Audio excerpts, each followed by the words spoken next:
Welcome back, dear viewers, and in this segment of our program we will talk about President Fattah al-Sisi's meeting yesterday with U.S. Secretary of State and Anthony Blinken in the coastal city of Al Alamein, and the President said in his meeting that it is high time to end the war on Gaza, resort to the voice of wisdom, and to put the language of peace and diplomacy on the top of the priorities in the coming period. And now we are joined over the phone by Ambassador Medhat Meligi, former Assistant Foreign Minister. Good morning, sir. Good morning to you. So, Ambassador Medhat, can you first tell us more about the significance of the visit by the U.S. Secretary of State Anthony Blinken to the region, as he visited the region many times since the start of the war, and what makes this visit different? Well, first of all, I think that the importance of this is coming after now over 10 months of continuous killing on the Palestinian people. And I think that the most important thing is the declaration made by Mr. Blinken himself when he said that this is the most important, maybe the last opportunity that both parties have to end this war. However, although we've seen Hamas and other resistant groups dealing positively with the several initiatives presented before, we haven't seen the same commitment from the side of Israel. And actually there is a lot of speculations about the real role of the United States in this agreement. I mean, while the United States vowed to reach an agreement at any cost to spare the life of the victims, as it says, at the same time we've seen the United States also providing Israel with over 40 billion of arms in the last month since the eruption of the war, which is approximately, if I may put it this way, approximately $1 million per every martyr that's been killed during this war. So actually, I mean, having a non-partial side trying to negotiate the deal is a little bit casted by the reality that the United States is helping Israel more than it's really trying to craft a ceasefire. But let's put it this way in order to be clear. I mean, we have clear differences between the two sides.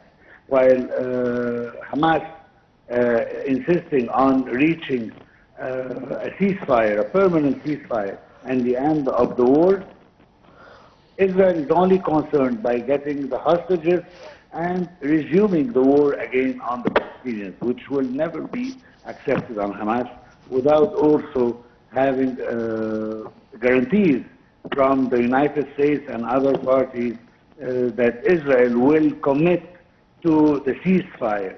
Because the signs that we've seen from the extreme right government of Israel so far is to destroy any initiative that is aiming to stop its plan to make the Palestinian life in Gaza and even the West Bank impossible for Palestinians to force them to leave the area.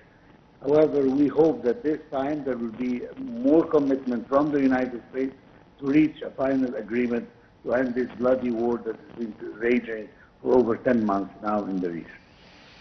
Yes, Mr. Ambassador, also, what is your opinion in the danger, what in your opinion is the danger of expanding the scope of the conflict? Do you think that there will be an expansion for the conflict, or things will get under control?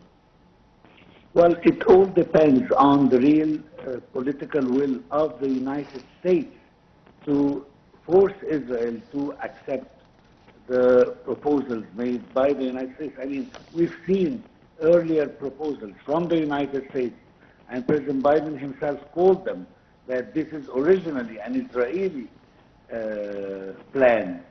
And at the end, Israel itself did not accept it, although Hamas have have dealt positively with it. So the idea is not to have new ideas, although all the parties this time did not spell out exactly what difference does this plan have that is different than the other plans that were previously presented and accepted by Hamas and the other resistance movements. So we hope that this time there is a real political will from the United States to force Israel to accept, because we all know and we've all seen that whenever there is a plan, there is a new massacre from the Israeli side in order to blow up any hope to end the war. Because Mr. Netanyahu and his extreme right government do not see any interest for them to end the war now, because this would mean the end of the current government and the extreme right supremacy in Israel to continue in the government. And unfortunately, this is the main obstacle to any agreement by the United States at this time, where the United States is starting its presidential election campaign, and every candidate is trying to promise Israel more than the other side to help it to continue waging its war on Hamas until the total destruction of Hamas as the government of Israel wants to reach. So, sir, also, can you give us your perspective of the Israeli insistence on massacres against the entire international community, despite all attempts to reach ceasefire agreements? Because the officials of the Western government, especially the United States, are not committed to the point to put an embargo on exporting arms to Israel. And this is the main player in the game. When Israel will feel that its interests are threatened by those countries who are the biggest provider of arms, then at this point Israel would listen to them and stop the war. But since all the countries, most of the countries, let's put it this way, because some countries do not export arms to Israel, but since most of the main providers of arms to Israel are still committed to help Israel and give it more arms, Israel will take this as a green light to continue its genocide in Gaza. We've seen recently, maybe a week ago, an agreement and a declaration from the United States alongside with the UK and Italy and Germany and France to help Israel and to defend Israel against any attack from Iran or any of its proxies, which means that the attack of Israel against Iran, against when they assassinated Ismail Haniyeh, is accepted by those countries. So when Israel is attacking any country, any sovereign country, it is okay, it is permitted by those powers, but when there is a retaliation from Iran, at this point then, no, this is a red flag and they can, this country or that country cannot answer back to the Israeli aggression.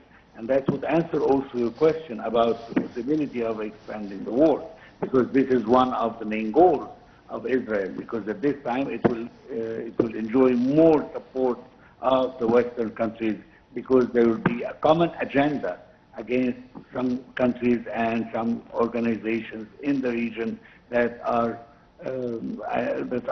called terrorist organizations or castaway countries that or in countries in the axis of evil that has to be destructed. So here we see a double standard from the Western side, and we hope that this time, after reaching 40,000 deaths and doubles of that injured, I think that it's about time that the whole Western hemisphere listen to the sound of reason and not just Israel. Yes, Mr. Ambassador. Also, the U.S. Secretary highlighted the importance of ongoing efforts of the joint Egyptian-American Qatari mediation to halt violence in Gaza and exchange detainees. So Egyptian efforts have not stopped since the first day of the crisis. How do you evaluate these efforts?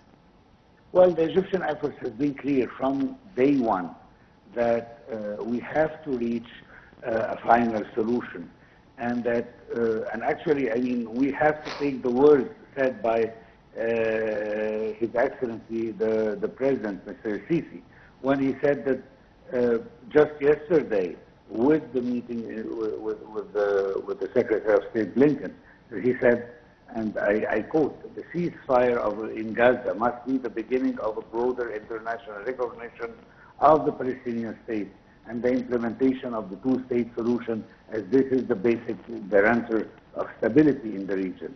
And I think that this will summarize exactly the Egyptian position: to restore peace in first instance, to exchange the prisoners from both sides, and then to have a broader negotiations to reach a final peace agreement.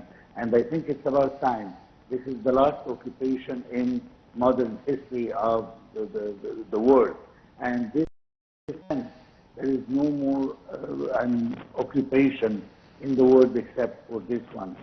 And if there is not a serious commitment from the United States, from the Western Bloc, to force Israel to sit on the negotiation table and to negotiate in good faith to reach a final agreement, then all this will merely be a step in another raid, whether from the Israelis or from the resistance forces in Palestine to free their land. As long as there is an occupation, they will be acts of violence in order to reach that result.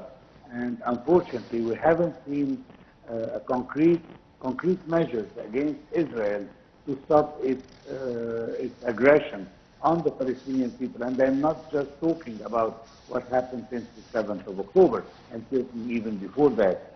We are talking about over 70 years of brutal occupation and settlement and pushing the Palestinians away from their land with all possible means. This is what Israel has been doing, and this has to stop if you seriously want to reach an agreement and to end the circle of violence in the area. Yes, I'd like to thank you, Ambassador Medhat El Meligi, former Assistant Foreign Minister. Thank you, Mr. Ambassador.